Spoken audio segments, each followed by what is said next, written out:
నమస్కారం.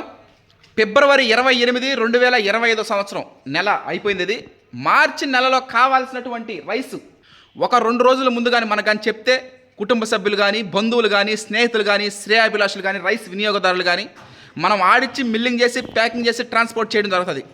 ఈ నెలలో ఫుల్ బిజీగా ఉంటాం మనం. ఏంటంటే 15వ తారీఖు పైన నుంచి ఇంకా వరి కోతలు, 4 రకాల వరి కోతలు కోసి వాటిని ఎండబెట్టి ఆరబెట్టడం ప్రాసెస్ అంతా ఎక్కువ ఉంటుంది. కాబట్టి ముందుగా అయిపోతుండగా ముందుగా 2 రోజుల ముందు ఇంటిమేట్ చేస్తే కొంతకాని గంగాధర్ గారు ఆడిచ్చి బ్రౌన్ రైస్ కావాలి బ్రౌన్ రైస్, సింగిల్ పాలిష్ కావాలి సింగిల్ పాలిష్, వైట్ రైస్ కావాలి వైట్ రైస్ 3 రకాలుగా ఆడిచ్చిన తర్వాత ఇంకొక విషయం, మార్చిలో వరి కోత కోస్తాం.